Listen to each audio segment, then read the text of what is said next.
Shalom semuanya. Alkitab berkata, Yesus mati karena dosa-dosa kita.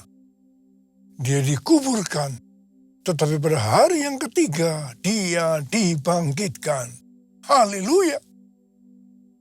Setelah Tuhan Yesus bangkit, selama 40 hari Tuhan Yesus menampakkan diri kepada lebih dari 500 murid-muridnya untuk membuktikan bahwa dia hidup. Setelah memberikan pesan yang terakhir, seperti yang terdapat dalam Kisah Para Rasul 1:8, dengan disaksikan murid-muridnya, Tuhan Yesus terangkat ke surga. Saya percaya kalau kita berada di sana waktu itu, kita pasti akan sama dengan murid-murid Tuhan Yesus yang melihat bahwa Tuhan Yesus bertambah tinggi. Ketika mereka melihat ke bawah, ternyata kaki Tuhan Yesus sudah tidak menyentuh tanah lagi. Perlahan tapi pasti Tuhan Yesus terangkat ke surga. Makin lama makin kecil, sampai ada awan yang menutupi dan hilang dari pandangan mata. Sementara mereka terheran-heran melihat ke langit, maka ada 2 orang yang berpakaian putih di dekat mereka yang berkata, "Hai orang-orang Galilea, mengapakah kamu berdiri melihat ke langit? Yesus ini yang terangkat ke surga meninggalkan kamu, akan datang kembali dengan cara yang sama seperti kamu melihat dia naik ke surga." Dari ayat ini, saya percaya kalau yang melihat Tuhan Yesus naik ke surga adalah murid-muridnya Tuhan Yesus, maka yang akan melihat Tuhan Yesus turun dari surga adalah murid-murid Tuhan Yesus. Katakan amin. Sekarang Tuhan Yesus ada di surga. Apa yang dilakukan Tuhan Yesus di surga? Yang pertama, Tuhan Yesus berkata dalam Yohanes 14 ayat 1-3, "Janganlah gelisah hatimu. Percayalah kepada Allah. Percayalah juga kepadaku.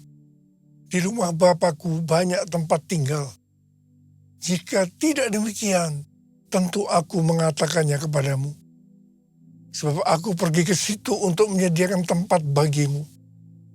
Apabila aku telah pergi dan telah menyediakan tempat bagimu, aku akan datang kembali dan membawa kamu ke tempatku, supaya di tempat aku berada, kamu pun berada."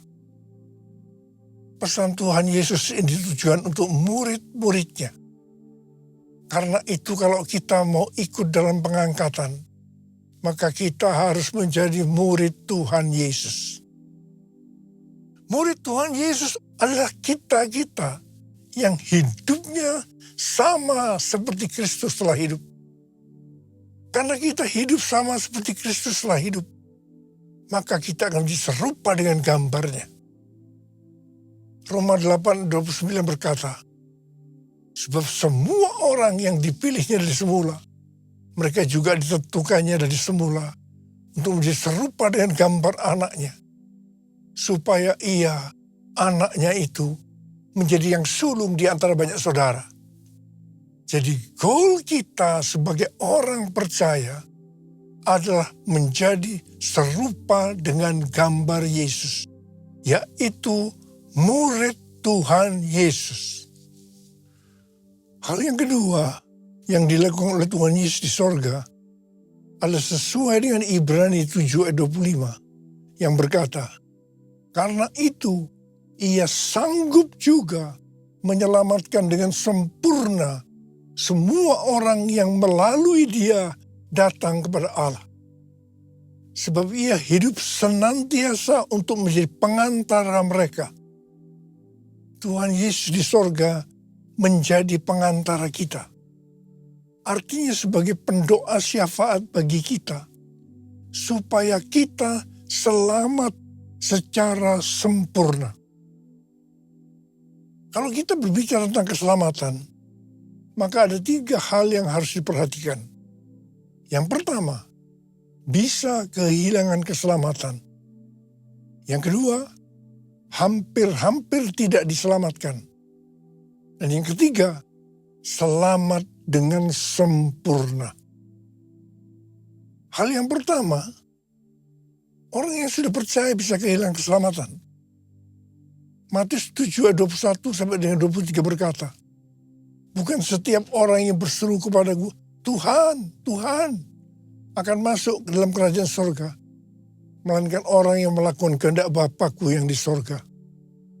Pada hari terakhir, banyak orang akan berseru kepadaku, Tuhan, Tuhan, bukankah kami bernubuat demi namamu, dan mengusir setan demi namamu, dan mengadakan banyak mujizat demi namamu juga? Pada waktu itulah aku akan berterus terang kepada mereka dan berkata, aku tidak pernah mengenal kamu. Enyahlah dari hadapanku, hai kamu yang melanggar perintah Allah.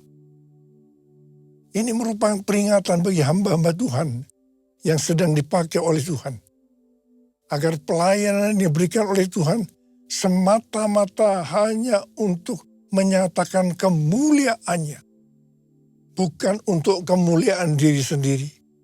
Bukan untuk mencari keuntungan pribadi. Bukan untuk popularitas, di mana ini bisa mengakibatkan hilangnya keselamatan.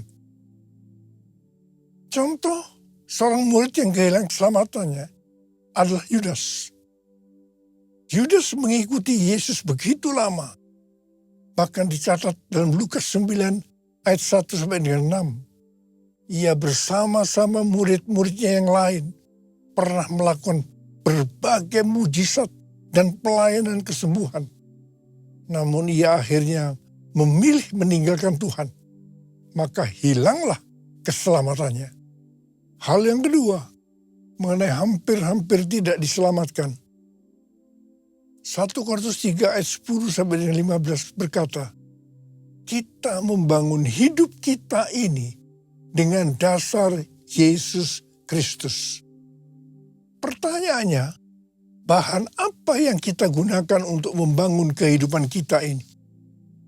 Apakah dengan bahan emas, perak, batu permata, ataukah dengan bahan kayu, rumput kering, atau jerami? Semua ini akan nampak pada hari Tuhan saat pekerjaan kita diuji dengan api. Jika pekerjaan kita tahan uji, artinya tidak terbakar karena terbuat dari bahan emas, perak, dan batu permata, maka kita akan mendapat upah. Tapi sebaliknya, kalau pekerjaannya itu terbakar karena bahan yang digunakan adalah kayu, rumput kering, atau jerami, maka akan menderita kerugian. Selamat sih selamat, tapi seperti keluar dari dalam api. Artinya, hampir-hampir tidak diselamatkan.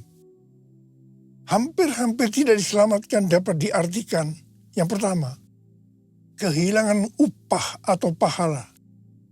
Yang kedua, kedudukan yang rendah di sorga.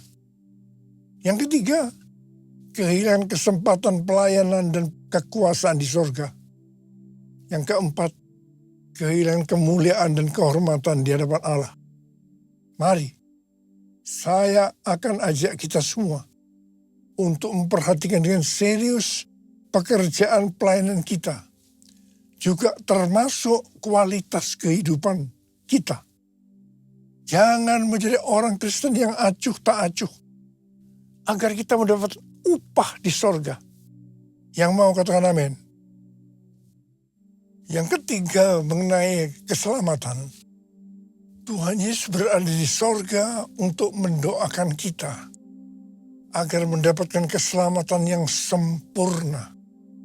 Bukan untuk kehilangan keselamatan, atau bukan hampir-hampir tidak diselamatkan. Supaya doa Tuhan Yesus ini terjadi, maka sesuai dengan 2 Petrus 1 ayat 5 sampai 11 dikatakan bahwa kita harus dengan sungguh-sungguh berusaha. Sungguh-sungguh berusaha untuk menambahkan kepada iman kita kebajikan. Artinya berbuat baik.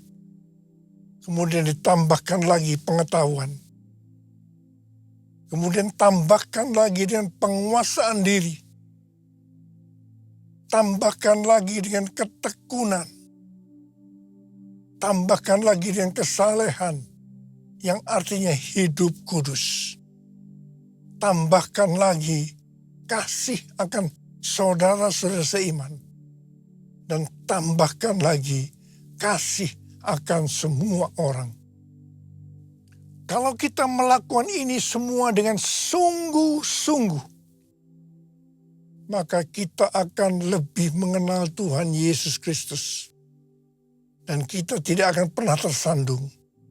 Dengan demikian, kita akan dikaruniakan hak penuh untuk memasuki kerajaan kekal, yaitu kerajaan Tuhan dan Juru Selamat kita, Yesus Kristus, yang artinya kita mendapatkan keselamatan yang sempurna. Haleluya! Besar anugerah-Mu, berlimpah kasih-Mu, semakin hari semakin bertambah. Besar anugerah-Mu, besar anugerah-Mu.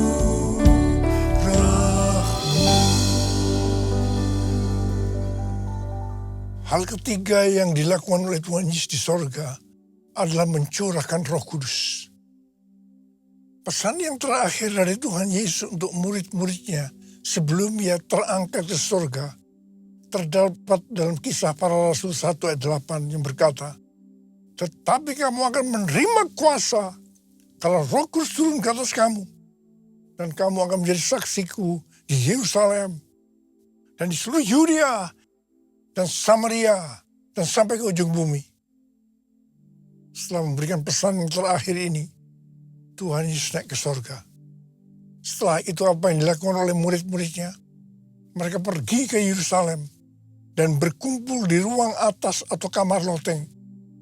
Mereka melakukan ini karena Tuhan Yesus yang menyuruh mereka agar tidak meninggalkan kota Yerusalem, karena mereka akan dilengkapi dengan kekuasaan dari tempat tinggi. Tuhan Yesus berkata, sebab Yohanes membaptis dengan air, tetapi tidak lama lagi kamu akan dibaptis dengan Roh Kudus. Murid-murid yang berkumpul berjumlah sekitar 120 orang. Kisah Para Rasul 1 ayat 14a berkata, mereka semua bertekun dengan sehati dalam doa bersama-sama.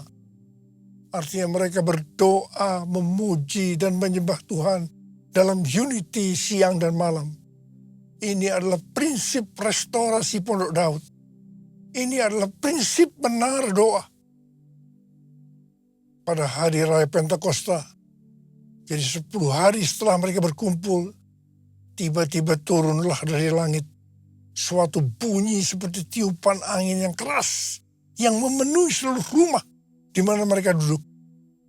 Dan tampaklah kepada mereka lidah-lidah seperti nyala api yang bertebaran dan hinggap pada mereka masing-masing. Maka penuhlah mereka dengan Roh Kudus. Lalu mereka mulai berkata-kata dalam bahasa-bahasa lain, seperti yang diberikan oleh Roh itu kepada mereka untuk mengatakannya. Itu adalah bahasa Roh. Orang yang dibaptis dengan Roh Kudus atau dipenuhi Roh Kudus, tanda awalnya adalah berbahasa roh. Setelah itu murid-murid Tuhan Yesus dipakai secara luar biasa untuk melakukan amanat agung. Tanda dan mujizat menyertai pelayanan mereka.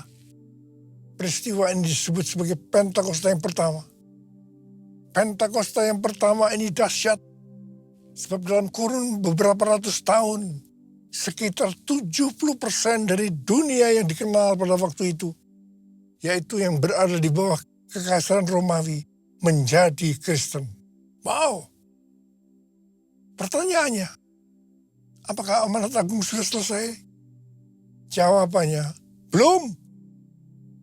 Karena itu pada tahun 1906, kembali Roh Kudus dicurahkan di Azusa Street, yang disebut dengan Pentakosta yang kedua.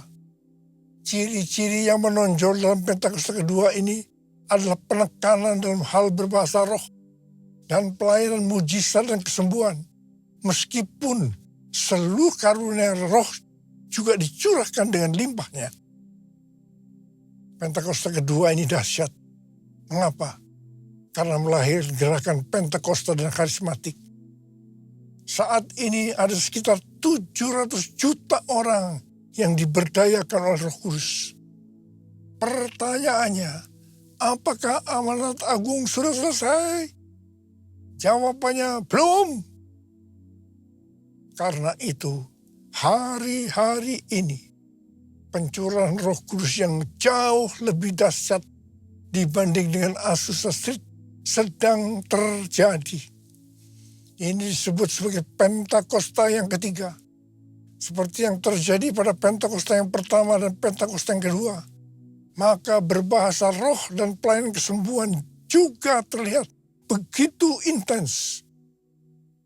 Saya percaya dengan Pentakosta ketiga ini, amanat agung Tuhan Yesus akan selesai. Dan Tuhan Yesus akan datang kembali. Haleluya! Rasul Paulus dalam 1 Korintus 14 ayat 5a berkata, "Aku suka supaya kamu semua berkata-kata dengan bahasa roh." Selain itu dalam 1 Korintus 14 ayat 18, Rasul Paulus juga berkata, "Aku mengucap syukur kepada Allah bahwa aku berkata-kata dalam bahasa roh lebih daripada kamu semua." Saya sangat mengaminkan apa yang dikatakan oleh Rasul Paulus ini. Dan saya juga berdoa agar apa yang dikatakan oleh Rasul Paulus ini juga terjadi pada kita. Yang percaya katakan amin. Ku buka hati untuk Roh-Mu Tuhan. Ku buka hati menyembah-Mu Yesus. Jamalah kami, penuhi kami dengan kuasa Allah Maha Tinggi.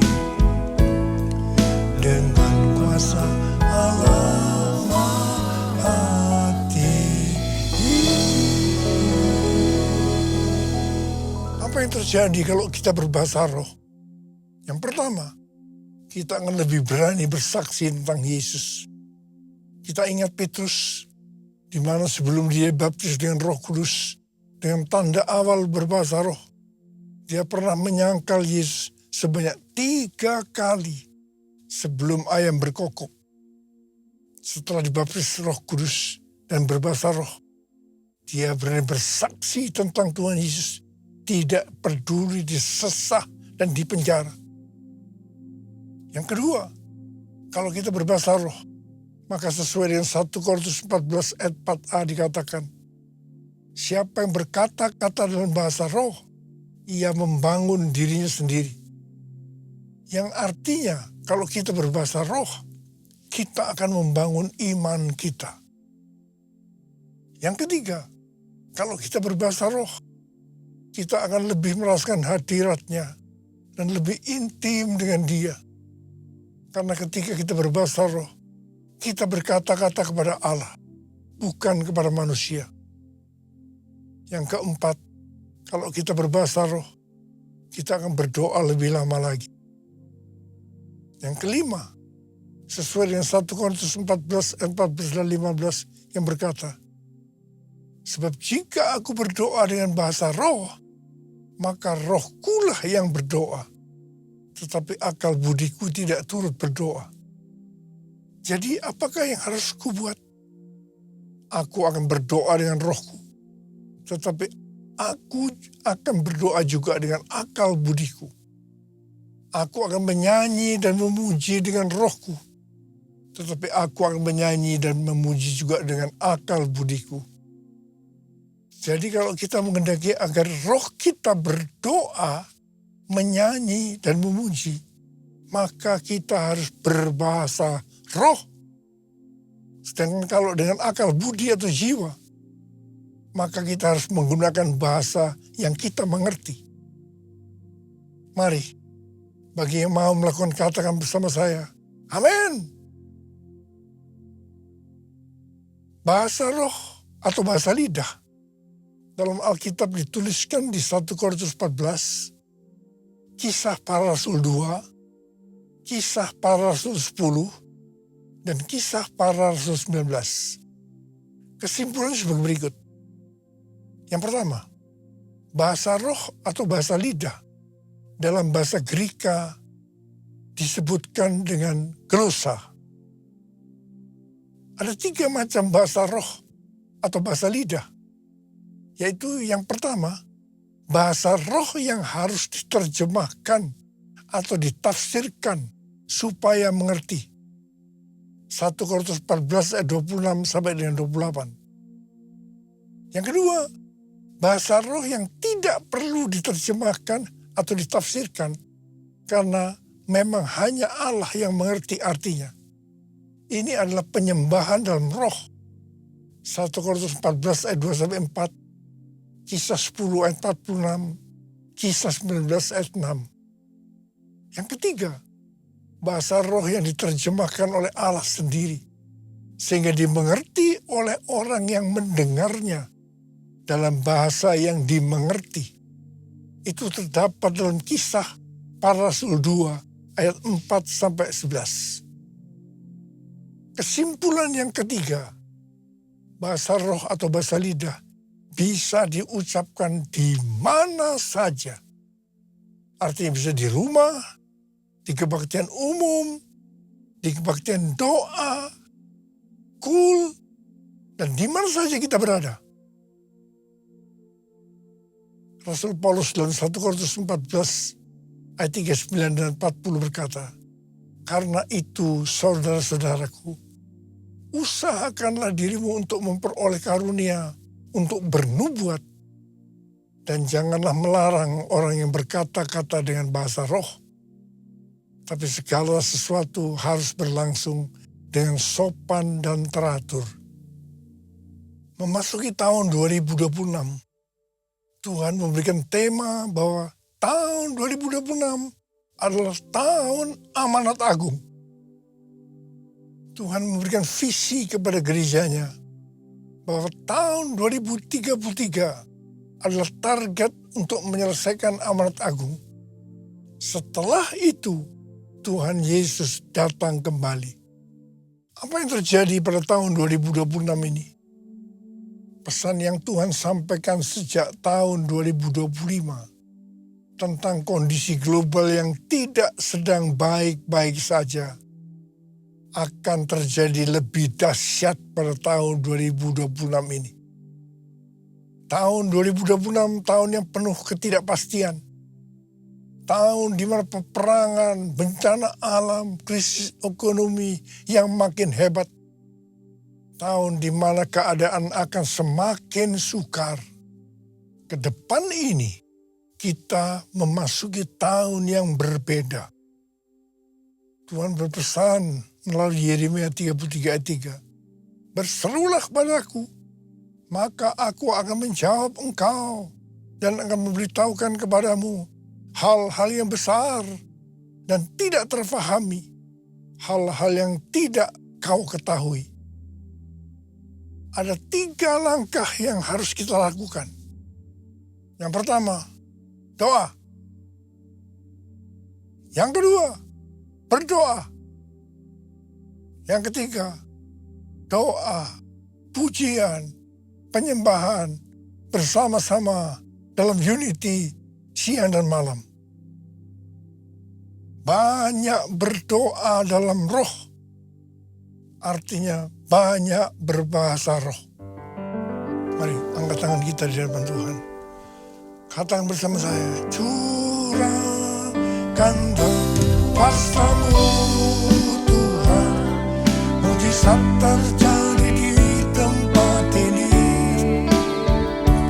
Curahkanlah kuasa-Mu Tuhan, mujizat terjadi sekarang ini.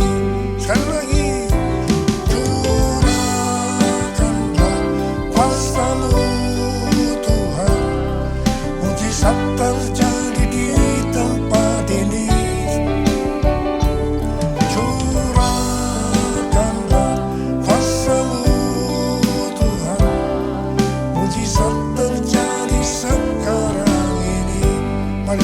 berbahasa.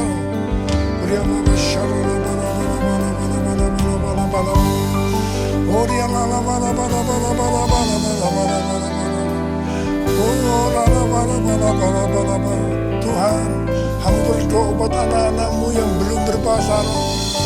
Tuhan, mereka angkat tangan di hadapan Tuhan. Berikan mereka bahasa-bahasa yang baru ya Tuhan. Terima pengurapan Tuhan. Satu, terima. Curahkanlah kuasa-Mu Tuhan, mujizat terjadi di tempat ini. Curahkanlah kuasa-Mu Tuhan, mujizat terjadi sekarang ini. Mujizat terjadi sekarang ini. Mujizat terjadi sekarang ini.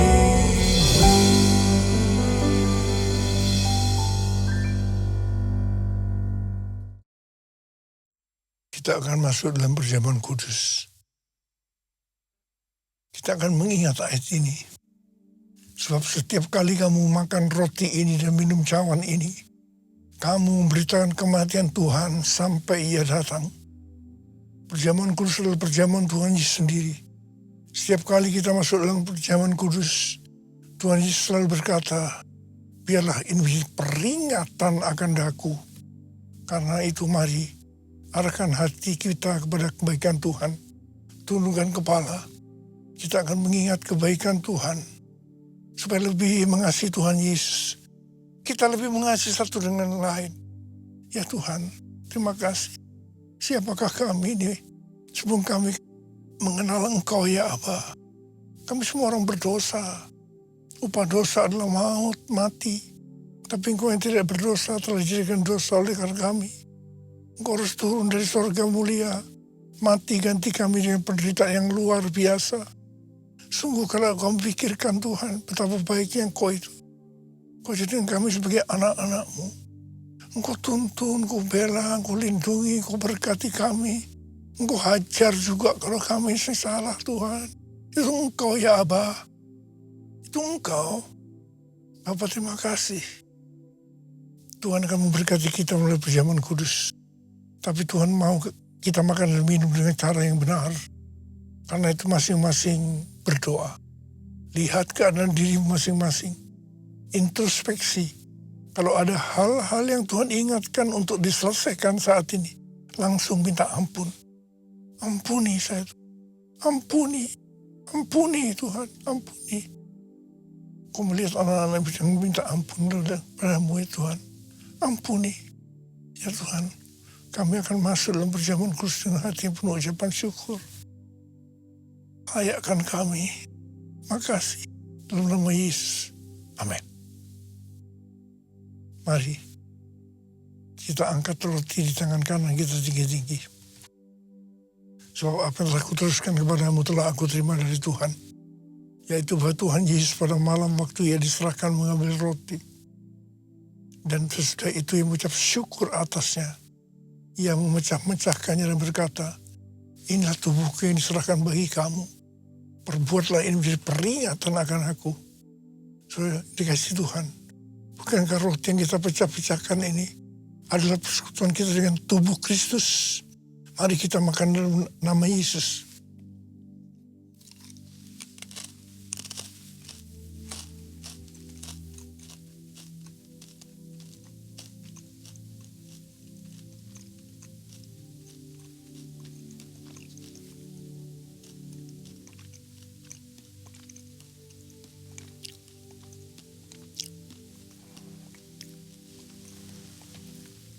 Angkat cawan di tangan kanan kita tinggi-tinggi.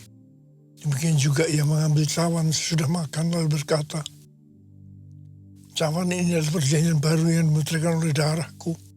Perbuatlah ini setiap kali kamu meminumnya menjadi peringatan akan aku. Saudara kasih Tuhan, bukankah cawan pengucapan syukur yang atasnya kita ucapkan syukur adalah persekutuan kita dengan darah Yesus. Mari kita minum dalam nama Yesus.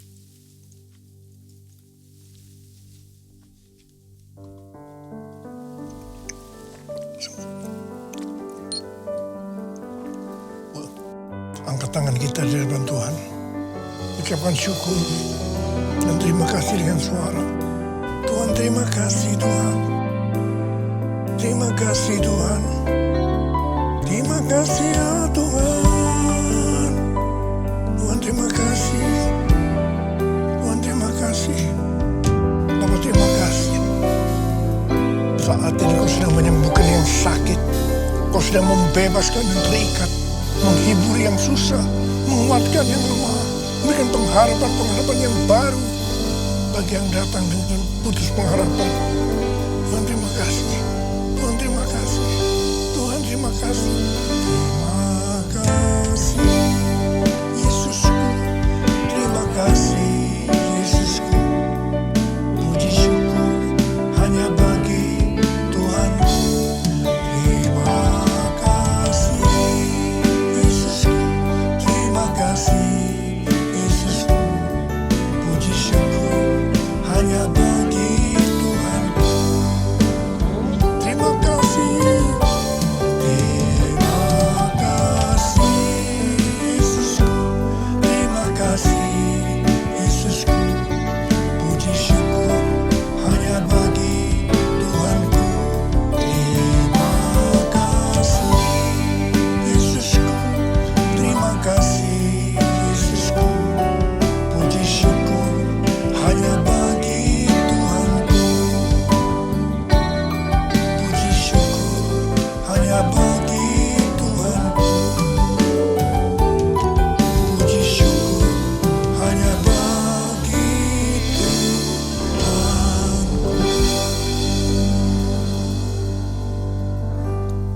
Terimalah berkat Tuhan. Kasih karunia yang berlimpah-limpah dari Allah Bapa dalam Anak yang tunggal, Yesus Kristus. Persekutuan yang manis dengan Roh Kudus menyertai kita semua mulai hari ini. Sampai Tuhan Yesus datang menjemput kita di awan-awan. Dan bahkan sampai selama-lamanya. Yang percaya bersama-sama katakan, Amin.